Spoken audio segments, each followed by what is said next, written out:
General Weygand has called the Battle of France is over. The Battle of Britain is about to begin. Welcome to the Lead Pursuit Podcast, a podcast covering Blood Red Skies, a game of World War II aerial combat.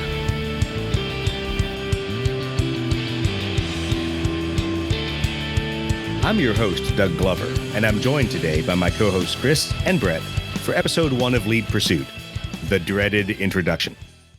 Hey, Chris. Hey, Brett. How things going, guys? Hey, going pretty good, man. Hey, happy to be here. Awesome. We're glad to have you guys on the show today.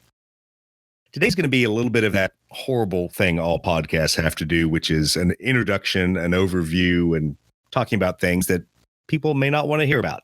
But you know what? We're going to talk about ourselves for a little bit. So today we're going to talk about how we got into the game, what our background in Blood Red Skies is, what our hobby background is, because some of us have come from other gaming systems and other miniatures efforts.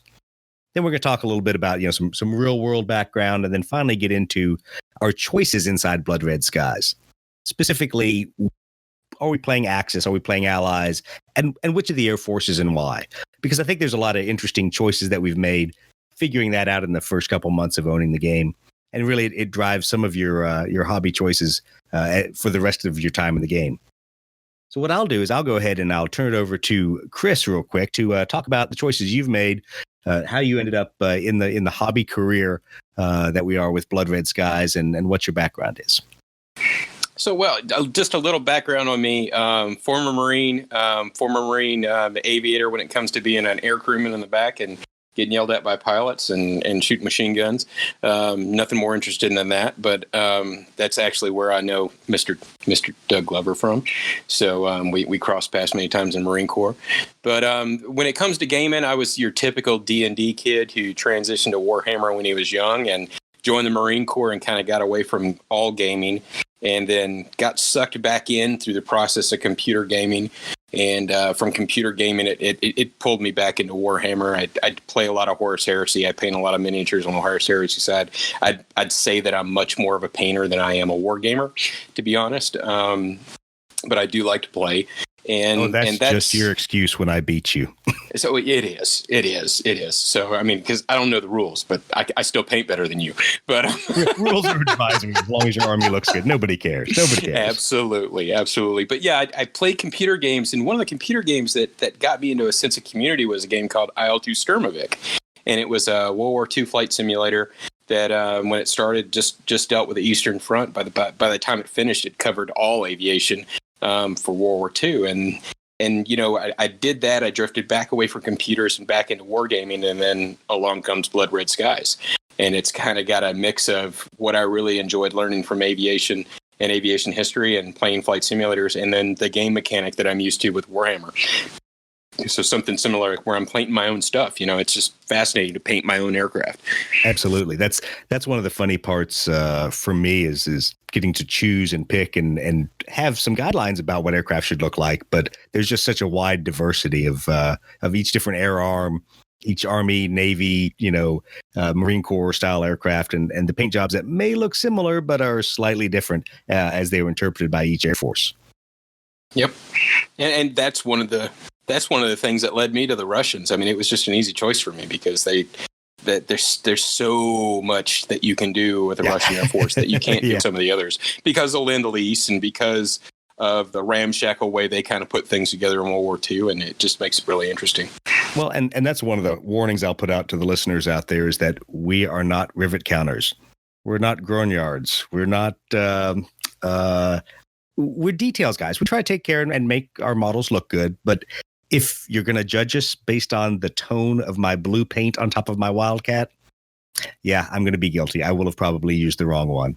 And hey, and you know what I've learned? Warlord isn't exactly Grognard Ripper counters either, because I got my Lydia Litvak model, and they have a picture of her airplane supposedly on their website with her as an ace painted with the airplane painted on her little counter, and it's somebody else's airplane. She never flew white 5, I learned. She flew yellow 44. So we're not the only ones in it. Some of that stuff gets it gets lost in the shuffle and what looks cool and everything else. So well, and to be honest, that's why we're doing the podcast. Is we're enjoying playing the game. We enjoyed modeling for some of the game, we're talking about it. So, Brett, why don't you give us just a little bit about your hobby background and real world background, and then how you ended up suckering all of us into playing Blood Red Skies. I mean, how you ended up getting into the wonderful game of Blood Red Skies.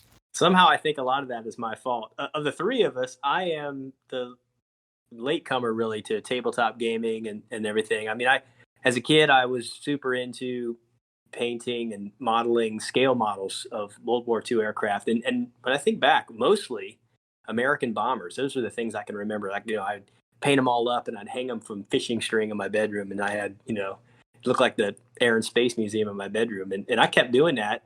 And not claiming that I had any great skill or anything, but it was something I just, from my childhood, I remember as great joy. But I did that, probably through college, but never really returned to that since until, probably 10 or 12 years ago, a buddy of mine introduced me into the world of Games Workshop stuff and Warhammer 40K specifically.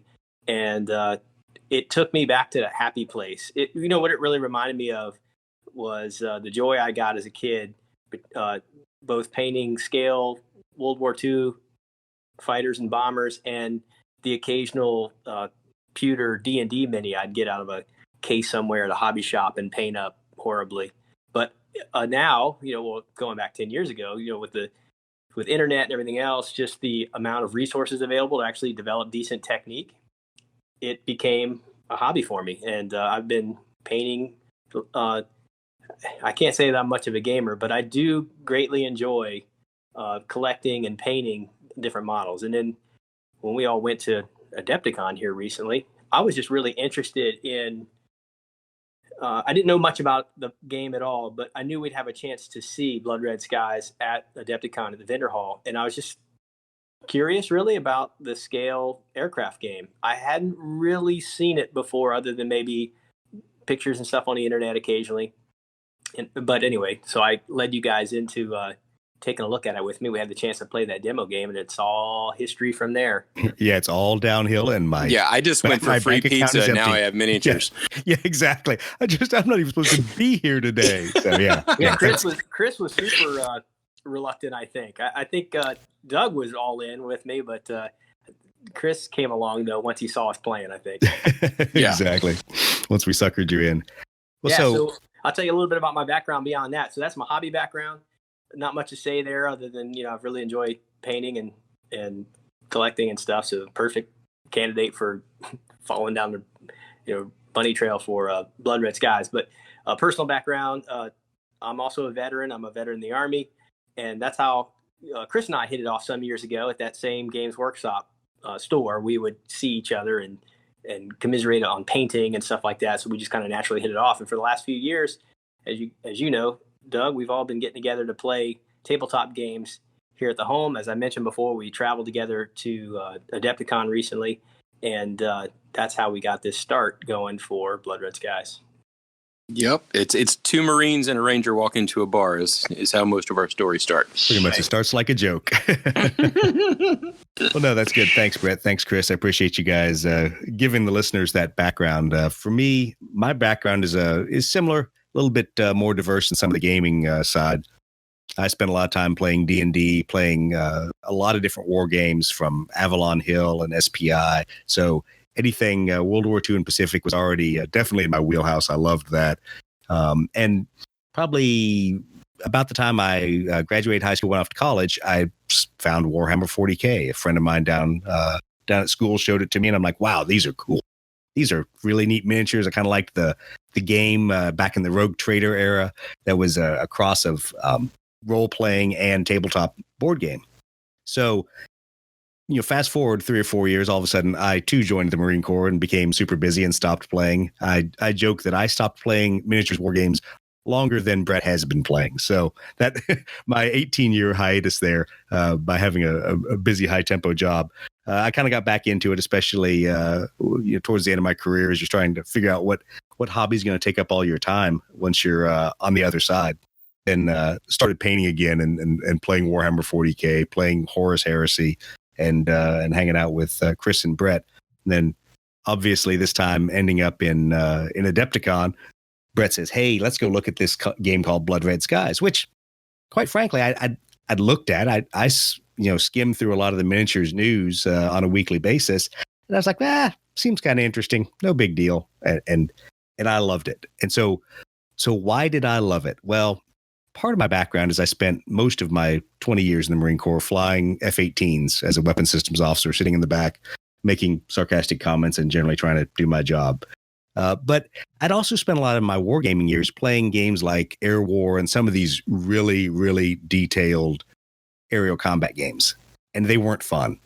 I mean, it was great to sit around and hang out with friends and play the games, but I don't know if either of you guys ever played any of those. Those were, you had a long tracking list of your energy state, your airspeed, your altitude, all these things that you had to keep track of. And it was just not fun to play. It sounds like just a bunch of bookkeeping. Yeah, it was too much bookkeeping. If you've ever played like Starfleet battles, same level of bookkeeping, actually probably more.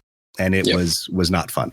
So when I got suckered into playing Blood Red Skies, thank you, Brett, I really enjoyed it because it had the flavor of aviation, and it had some things that made it feel like at least the maneuvering system and some things were somewhat based in reality and not just out of a movie. But as I've started playing it and started practicing playing some of the games, there's some depth there, and it's fascinating to me. And hopefully in the next couple episodes, we'll take some time and we'll explore what I've found about some rules of dogfighting that do play in Blood Red Skies and some things that don't play in Blood Red Skies. But I think Andy Chambers has definitely done an interesting turn on World War II dogfighting to make it a lot less record keeping and a lot more fun. I thought it was Hellcats and Corsairs that got you hooked. Well, that was the second thing. So, yeah, being a Marine, I'm pretty much a sucker for anything that involves Guadalcanal or involves later, evolutions with the Black Sheep, or if you say, Corsairs over Iwo Jima, I'm. So that didn't help either. That actually leads me right into the next section. Thanks for the segue. Where it was going to be, what faction are you playing? What nation or what are you doing? Or if you're Doug and you're stupid, which two air forces are you playing? So I'll lead off with that real quick. As Brett alluded to, I did pick up U.S. Marine Corps aircraft. I couldn't do that. I couldn't skip on that as a good U.S. retired U.S. Marine. So I bought a box of Wildcats and just recently got my pre-order of Corsairs, and they're a lot of fun to work with and to paint up. We'll see how they play on the table. But I originally had thought, all right, we'll split a box set. And Brett, thanks for splitting the box set. That was a great intro, easy way to start the game off. And it got me started with the RAF. And I've never been a big expert on the RAF. I always knew a lot about U.S. air power in World War II. When it came down to the RAF, I've had to do a lot of learning. So not just paint schemes, but all the different marks of aircraft. And I used to not be able to tell different marks of a Spitfire apart, and I'm not sure I still can. but I'm getting there. So I ended up choosing the RAF, and we'll spend some time in later episodes talking about how the RAF plays in the game, since the initial episodes are set around the Battle of Britain.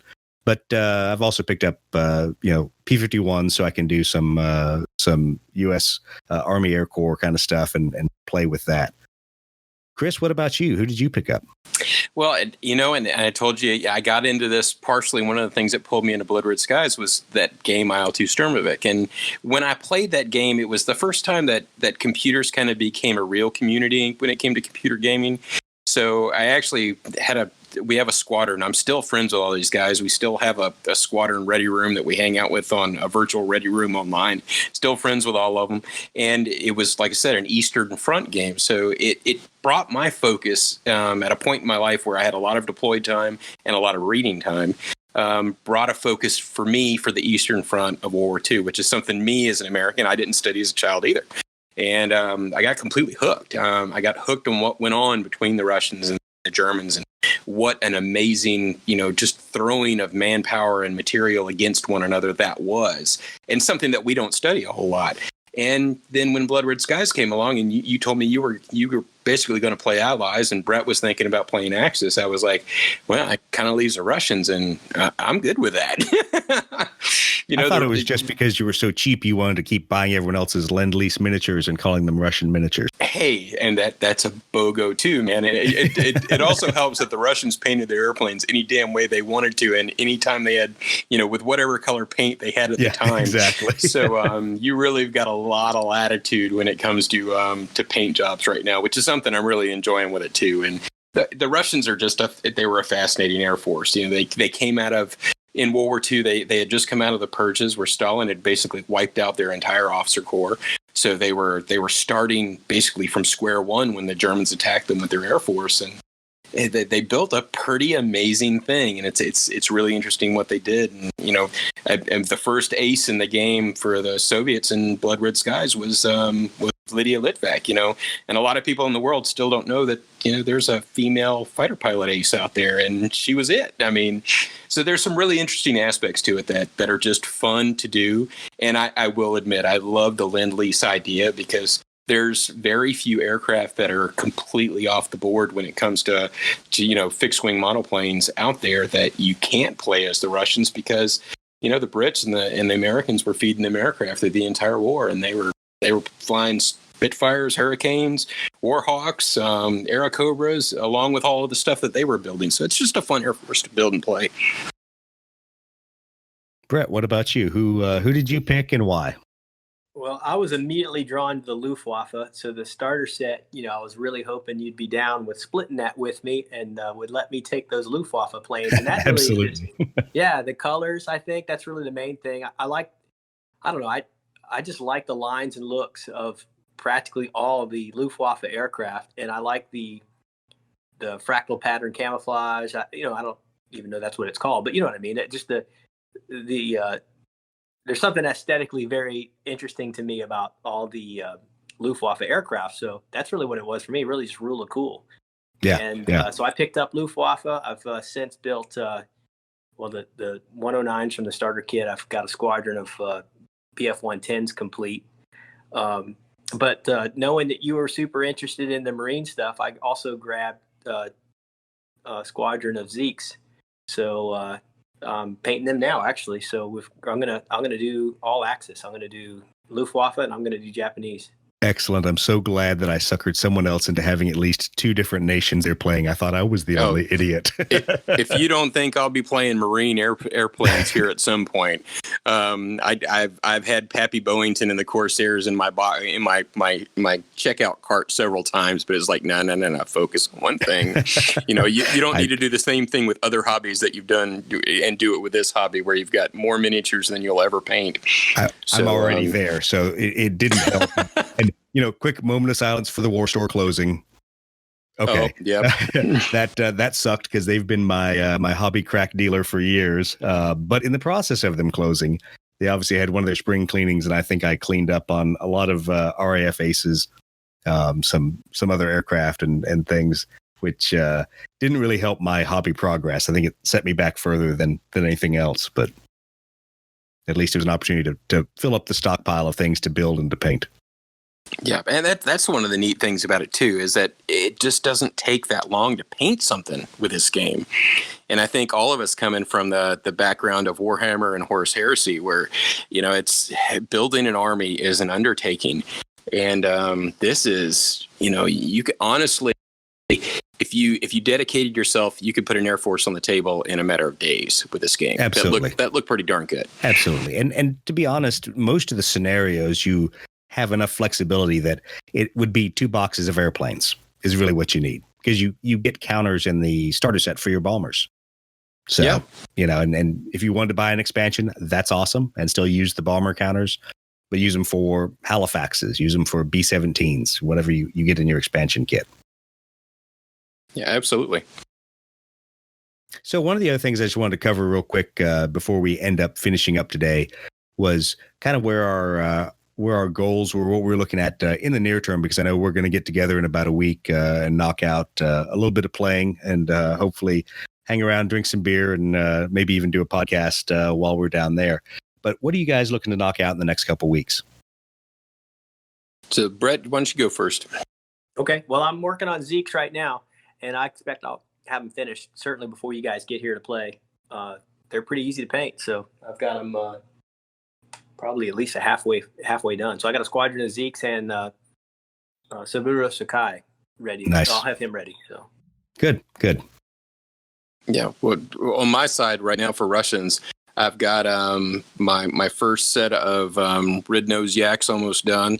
I just started doing MIGs today, so I got a couple of lead MIGs from the Johnny Red box that came out here recently for Blood Red Skies, and I've got one batch of Lend-Lease Hurricanes that are half painted, and I've got my first three Russian bombers that are about 90% done, and that's the goal, is having that stuff done by next Friday, so that I've got a pretty decent air contingent of targets for Brett's Luftwaffe to shoot down. Nice. Yeah, I know that I'm not getting my bombers finished because I haven't started them, so they're definitely not going to make it there in a couple days, I don't think. I actually was suckered in by the mosquitoes simply because of all the D-Day scenarios that were going on. They were putting up on the web, and those are cool, but none of us had really agreed to play anything past the early years. So I'm going to kind of reset my focus, finish up the last of my Spitfires. I've got 4 Hurricanes I'm going to finish up here, and then just knock out some onesies of other aircraft. So like reconnaissance variants, I've got that Spitfire done. Sadly, my reconnaissance Mosquito is back in the stripper to be stripped, and we'll see if it gets painted and primed before I make it down there just to show it off, because I've had to do a little customization on that. But I'm just going to try to knock through the last of the Hurricanes, and quite frankly, it's the Hurricanes are going fast. The slowest part of it has been it's hot and humid here in Beaufort, South Carolina, so it's not exactly where I want to be standing out in the garage doing my airbrush work. So the environment is complaining or is conspiring against me. Yeah, it is definitely not friendly up there in the swamps. Yeah, absolutely. Well, awesome, so guys. Let me ask you, you guys have all painted early war then, right? Correct. I've got one late war Mustang Mark IV painted up for their RAF, and that's it. All of my stuff is early Great Patriotic War Russian stuff, so I've got nothing beyond early MiGs, early Yaks, and the bombers, which were basically, they should have been taken out of service, but they couldn't afford to when the war started. So it's all early stuff. All my stuff is late summer 1940, and coincidentally my Zeeks are as well. So we're all the same time frame for across the board. Yeah, I'm not going to get any Corsairs done past Pappy's Corsair that I did the test paint job on. So I'm turning back around to the Wildcats. But kind of like I warned you, my Wildcats especially are going to look like the Rainbow Squadron, because they're going to be done in pairs. So each section, I'll have a section done for Guadalcanal, a section done for the British Fleet Air Arm, and then the other one is kind of to be determined. It's undercoated such that it could be another Guadalcanal, either Marine or Navy squadron, but we'll see what I pick there. I kind of wanted to save it for a desert Malta kind of scenario for the RAF and the Fleet Air Arm there. Awesome. Well, thanks, guys. I appreciate you guys taking the time to sit down and chat through this today. Hopefully in the next couple of weeks, we'll knock out a few more of these and knock out some more detail for the listeners, things that they probably care about rather than hearing about us, care about some tactics, care about learning what worked, what didn't work, and then hearing a little bit about some hobby techniques and some hobby progress and some things that work. Definitely be doing some painting episodes, because I know for me and Brett is probably one of the best brush painters that I know. And I've been an airbrush painter forever. So we're kind of merging our hive minds, and we'll have some interesting stuff to put out the community on painting these aircraft. And that's a perfect segue. If you haven't already, go over to our Facebook page to Lead Pursuit Podcast. Go ahead and follow us there. We'll have some of these photos, some videos when we get a chance to edit the video together with some of these techniques showing how you can really apply a level of detail pretty easily to your Blood Red Skies miniatures that make them really pop on the gaming table.